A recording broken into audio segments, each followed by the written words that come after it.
Eh, di ba, yung iba naman dyan, kamusta ang January? Kayo ba yung mga nakatulala bago maligo dahil sa sobrang lamig? Isa na ako dyan. At saka yung nagko-cruise, yung nagbabasa, tapos nagko-cruise. Tagal ko muna binubuksan para uminit. Ang tagal kasi ng heater eh. Anyway, oy, syempre maraming guilty dyan. Kasama na kami dyan. Kaya kung lamig na kayo, nako, perfect ang pasyalang ito na pwede kang maglubog. Lublog. Oo, Maglublog correct. sa mainit na kawa at ma-enjoy ang view ng Sea of Clouds. Oo. Aba. Para hot and cold yan, hot and Oo cold. nga, Diyan po no? tayo papasyal today na ating UH Sandoboy na si Anjay. Anjay na, kamusta ang pasyal mo?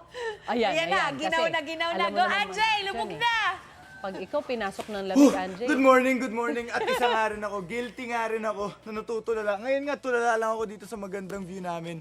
So, nandito nga tayo ngayon sa isang preskong pasyalan dito sa Tanay, Rizal, kung saan napakalamig naman din talaga dahil 19 degrees nga lang din dito.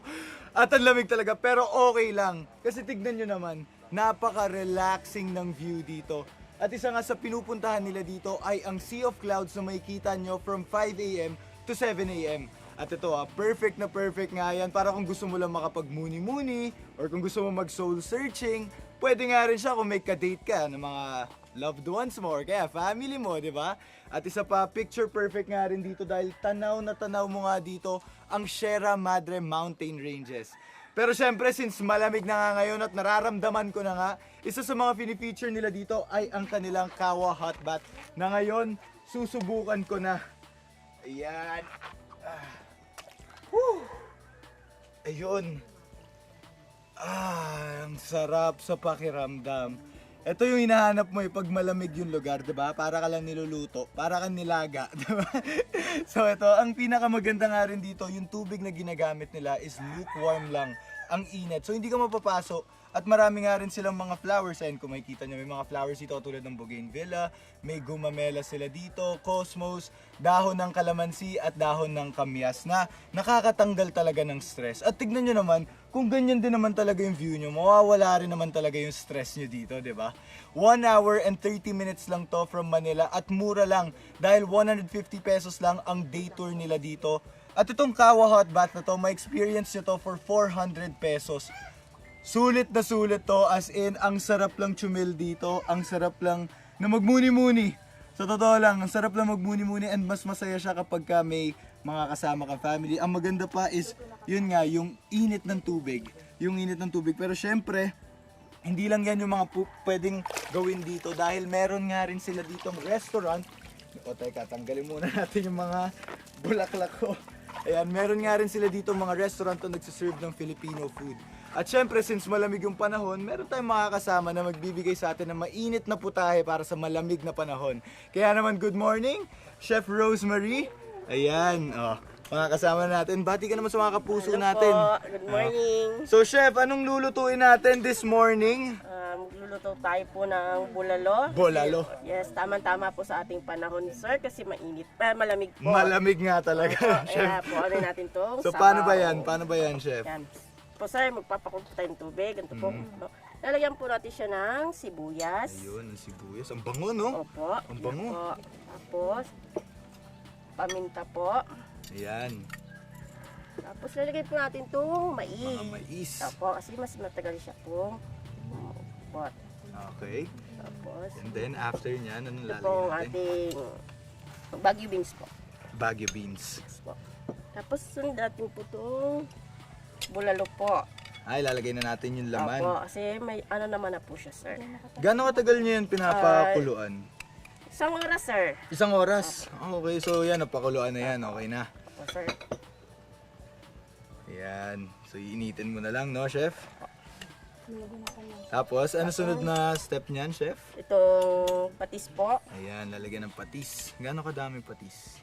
Yung sakto lang, sir. Tapos Yan. medyo titingnan lang po mamaya. Okay. Sunod po natin yung patatas. Ayan, lagyan na ng patatas. And then, Pakuluin lang po natin siya ng mga 20 minutes, sir, para umano 20 po. minutes. Opo. Pero kasi ako, na-excite na ako, Chef eh. Kasi gusto ko na rin matikman eh. Pwede ko na ba tikman to, Chef? Sige po. To.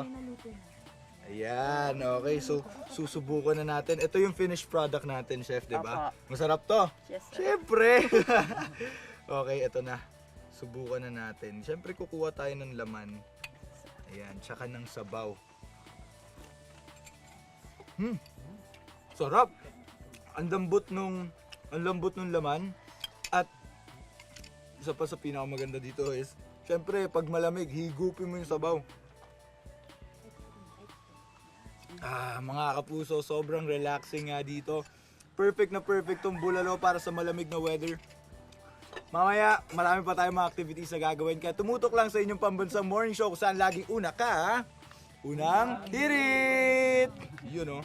So may second batch na tayo. It's the weekend! Ay, Ako! Patapos na rin ang January, kaya deserve niyo pong mamasyal. Oh yes, ibahin nyo ang POV nyo this weekend dahil pwede nyo nang gawing sea of clouds, di ba? Maiba naman. Oo, with matching nakalublob sa mainit na kawa. O, di ba, relaxing. Ganyan-ganyan po ang POV ngayon ng ating UH Sandoboy na si Anjay. Yan o. Nakakamusta ang pamamasyal? Anjay! Enjoy na enjoy ah! Good morning! Ito na nga, andito pa nga rin tayo sa isang preskong pasyalan dito sa Tanay. At grabe, ramdam na ramdam mo pa nga rin ang malamig na hangin at panahon dito. Pero mabuti na lang kanina dahil since malamig yung panahon natin, nakakain tayo ng mainit na putahe na bulalo na perfect din naman para sa ganitong panahon. At ang maganda pa doon dahil maganda nga rin ang scenery mo dito, maganda ang tanawin mo. At isa pa, sa pinipicture nga nila dito, ang kanilang Kawa Hot Bath na grabe. Sobrang relaxing talaga ng feeling. Grabe, nakakatanggal talaga ng stress, nakakawala ng problema. Tapos ganyan pa yung makikita mong view. Very relaxing, very warm, at nakakatanggal talaga ng pagod. Grabe, sobrang sarap ng feeling. Ang maganda pa dito, lukewarm lang yung water nila. Kaya hindi ka mapapaso. Kaya masarap talaga siya sa balat mo. Ayan mga kapuso, mag-chill muna ako dito ha. Tumutok lang sa inyong pambansa morning show saan lagi una ka. Unang hirit. Okay, good night. Ikaw, hindi ka pa nakasubscribe sa GMA Public Affairs YouTube channel? Bakit? Mag-subscribe ka na, dali na, para laging una ka sa mga latest kwento at balita. I-follow mo na rin ang official social media pages ng Unang Hirit. Salamat, Kapuso.